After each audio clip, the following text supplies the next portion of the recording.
I'm going to talk a little bit about burning productively and safely on this video. This is a couple of pictures starting out of just how I start the fire, and then the rest of the videos I'll talk a little bit more about how it works. But it's always worked good for me, and it's pretty productive, and it's a lot cleaner, and it's a lot safer.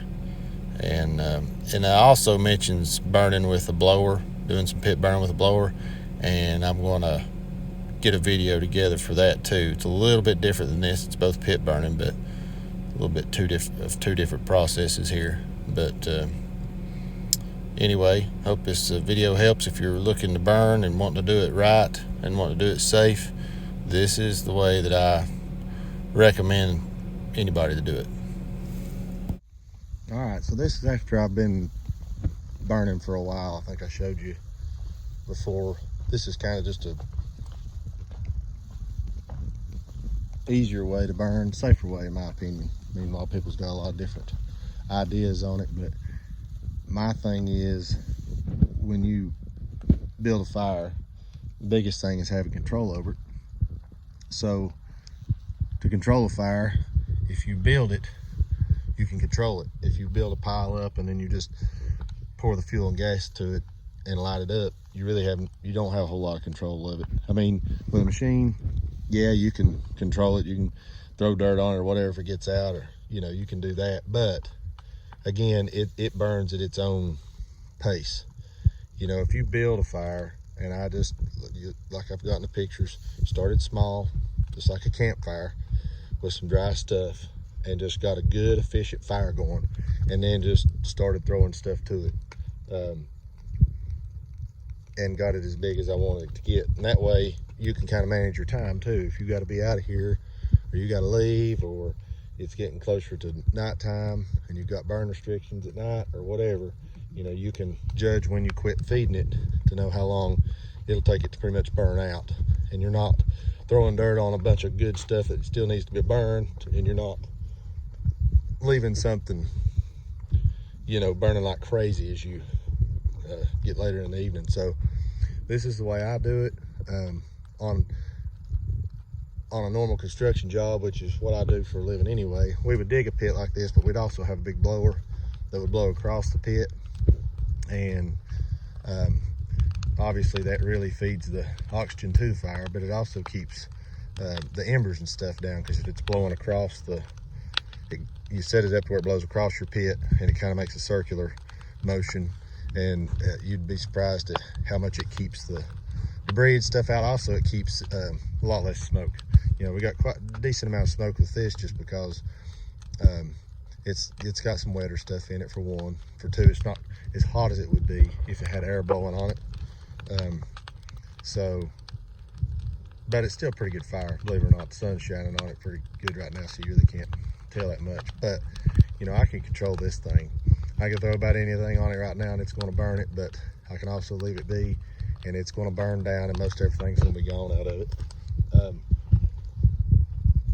This is where I had my piles of brush. All I've got left now is a bunch of dirty stuff that I'm just trying to rake up and get the dirt out of, so that when I throw it on there, it'll burn and not just smoke to death.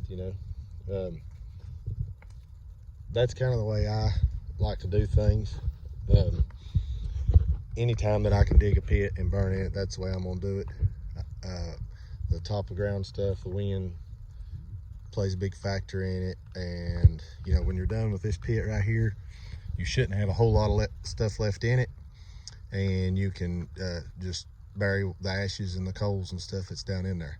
You noticed I've got two pits there, and the reason that is because I had one pit and was burning in it, but I'm just doing this late in the evenings when I get off work, or on the weekends when I got time. So I was having to put the fire out just because I didn't want it. It was dry at the time when I started, and didn't want it burning all night. So anyway, I had one pit. So when I put it out, I went ahead and dug another pit to start a fire in the next day. Then I just rucked back through that second pit, pulled that stuff out that had already been partially burnt, threw it into the new fire over here, got it burned up.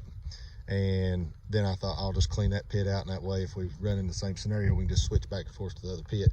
And we're not, you're not getting down into hot coals to start start a new fire, or if it's not enough down there to stoke it up. But for the most part, when you burn a lot of big stuff, I've got some bigger stuff yet to burn, and I have burnt some big stuff in it, even covered up with dirt. It'll burn underneath that dirt, and I've uncovered it, and a lot of stuff be already burned up.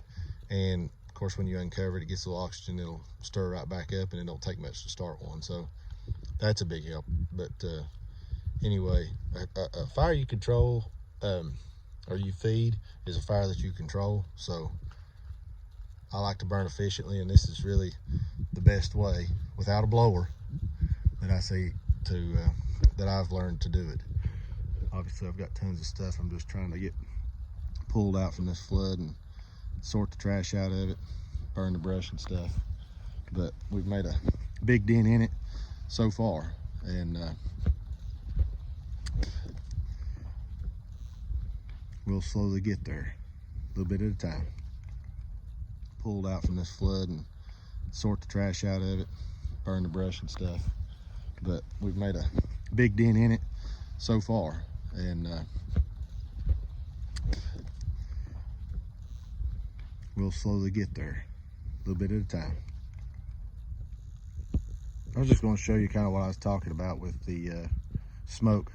If you're burning it hot and you're feeding it, you're going to not have near the bad smoke as you would if you're just lighting a big wet pile with a bunch of green wood and stuff on it. So you can kind of see here, this one's getting hotter, so we're getting a whole lot less smoke. If this was in the night, you would see the flames coming up above the dirt there. You can't tell it from here. It just looks like it's just down below that dirt, but it's getting pretty hot now. There's some good dry stuff on it, but you see there's just not a whole lot of smoke. That's what you want. See, with a blower, it's even better than that. I mean, it's just it's really, you really just don't see it. It's best, especially if you're burning in close to city limits or something. Those blowers really help out. But as this one gets a little bit hotter, a little less smoke, and makes things just a whole lot easier to do. All right, so here's what I'm doing. I was talking about burning this trash, and this is all flood stuff, so this is real wet. Most of it was green because it just, whole trees that got knocked down. Some of it's dry, building supplies, but I'm digging it out of a ditch. You can't even tell this is a creek, but this is a creek in front of me. And I'm cleaning off this bank and trying to open it back up. So this stuff's real wet. So what I'm doing is, and this is another example where I had those other teeth on there. I was talking about getting just normal teeth on there makes a big difference. And all I'm doing is just raking this stuff and just kind of rolling it, trying to get all the dirt out of it. And believe it or not, if you'll do that, you'll lose a lot of dirt. I mean, especially if it's the least bit dry, your dirt will fall out of it pretty easy. But I'll rake this so far back, and then once I get it mostly clean, then I'll throw it over into the fire. I've got a decently hot fire, but it's burnt down quite a bit now. So, but it's got good enough coals that it'll eat up about anything. So that's a good way to keep your brush clean. It's just like putting a rake on a dozer. You kind of roll it. You don't push it a long ways and drag it a long ways. You kind of do it in little short strokes, kind of trying to flip it and roll it as much as you can. As you can see, I've got a pile here that's full of dirt, and I'm gonna be raking it back, trying to get all that little stuff out of it because it's just broke up from the flood. It's just about mulch. But anyway, just a quick tip of drying up brush to burn.